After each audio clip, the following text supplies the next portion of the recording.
السلام عليكم ورحمة الله وبركاته. انت لما تلا انا حريست انت حنوسن الى عافية احمراد لمراج كذا خير للعاسية ما انت عرض عقب بيغان تحي سدهي تاون بيش كويتان تكون افر بقل افرتني سديد كوبيغان لو عدن سيغالك بيش الحاد لو كل عدن لحاد ورتقدق نسوقار اي شيء غاية قلب قوبان ايران اي عمان اي مريك هرمز وسدوها سوفا فاسن مريك هرمز مراكبته waxay doorteen labo midna waa mid Cumaan ay leedahay midna waa mid Iran Hormuz kaasna oo ka dhaxeeya marka laakiin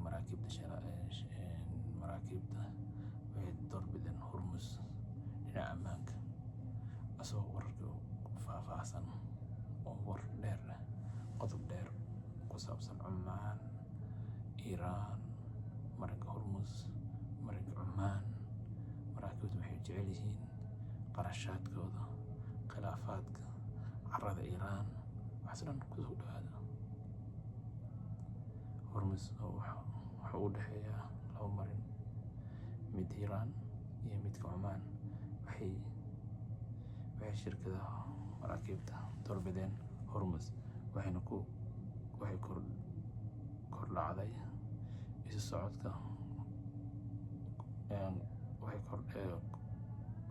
korortay isu socodka marinka maraakibta labada marin midka koonfureed ee Cumaan iyo midka waqooyi ee Iran midna ku yaala midka dhinaca koonfureed midna midka dhinaca waqooyi ku yaala ee maamusha sida uu sheegay xarunta macluumaadka badda ee wadajirka sida loo fahmo soo noqoshada xiisdanka taagan xarunta marinka Hormuz ku dhawaad 10 maalmood kadib heshiis afgarad oo Washington iyo Tehran dhex maray falanqeeyaha waxay tilmaamayaan in ay soo baxeen wadooyin kala duwan oo tartamaya oo lagu maamulayo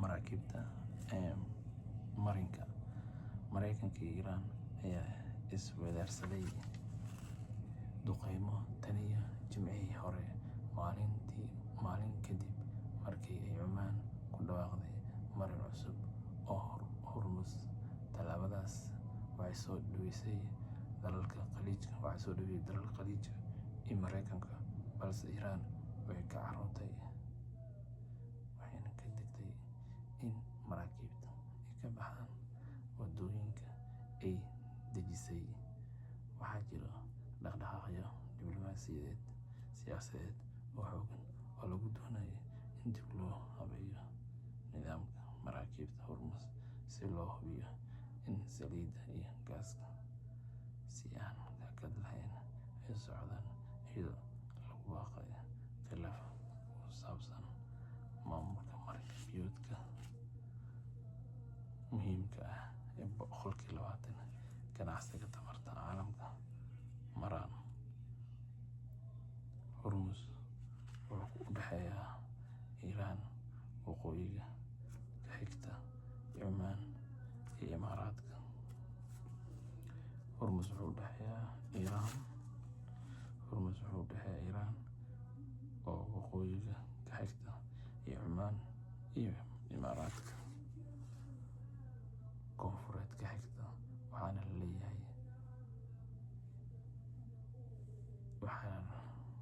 leeyahay balac qiyaastii 50 kilomitir halka meelaha ugu ciriirsan uu yahay 33 kilomitir inkastoo uu cidhiidhi yahay wuxuuna ku filan yahay maraakibta waaweyn ee shidaalka carrada Iran marinka Cumaan sida uu sheegay diblomaasi Iran ah oo soo xigtay Financial Times Tehran waxay muujisay caro ka dhalatay Cumaan oo furtay marin cusub taasoo yareyn karta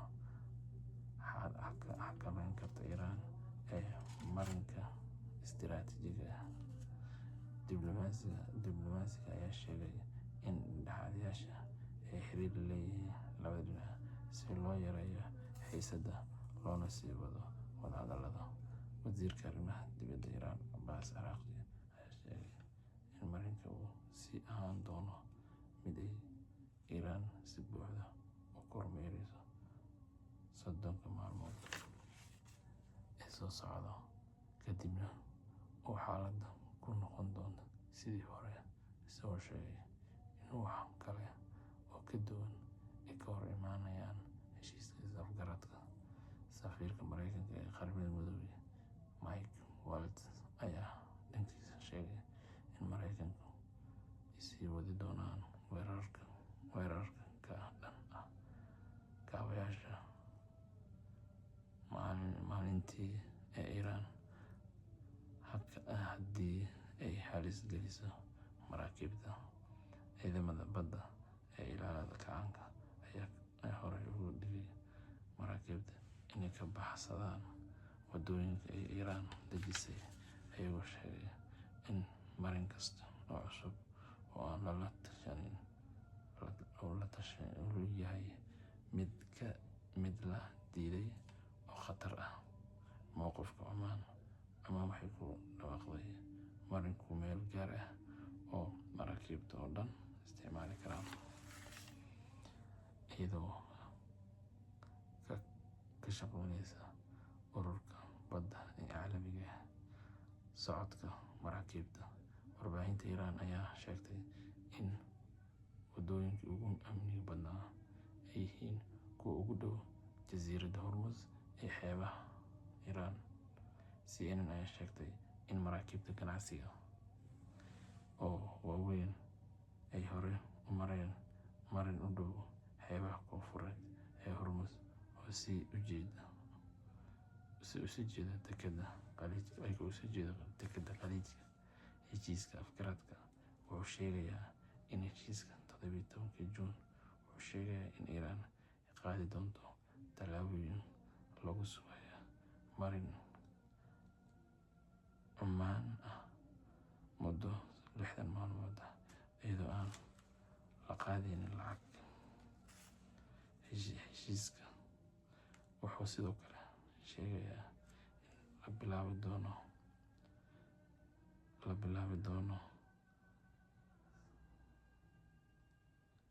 in la baari doono miinooyinka lagu aasay badda 30 maalmood gudahooda, isla markaana la sameyn doono wadahadallo mustaqbalka. Maxay shirkadaha maraakiibta u doorbidayaan marinka Oman? Shirkadaha falanqeeya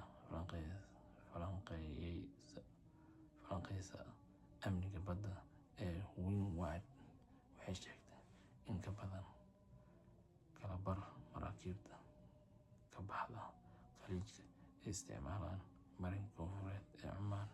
Sababaha waxaa ka mid ah ka fogaanshaha kormeeridda Iiraan waxay ku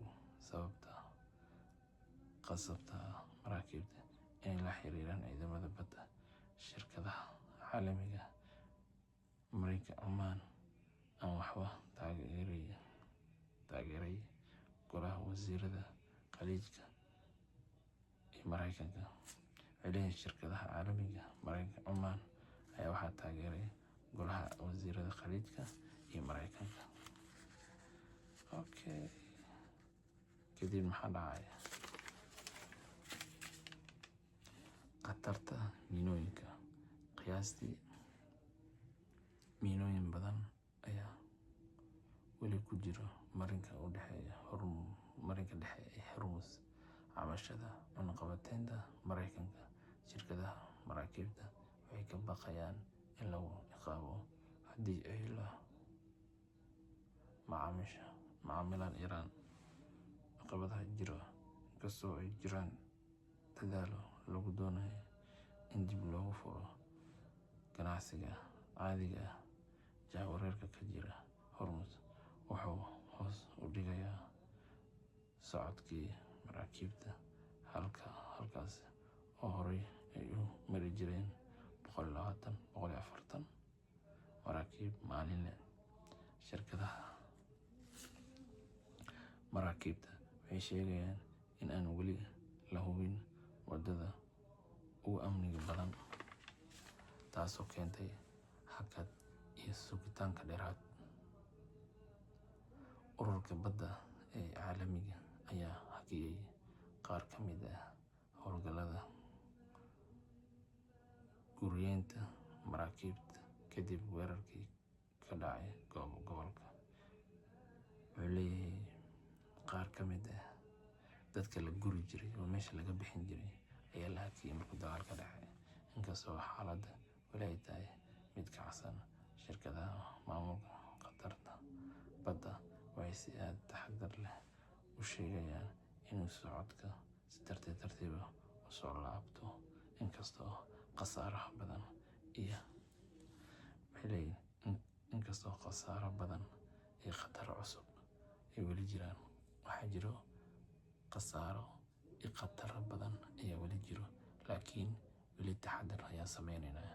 Waan salaamayaa. Asalaamu calaykum waraxmatullahi wabarakaatu. Maalintiina in wanaagsanaato.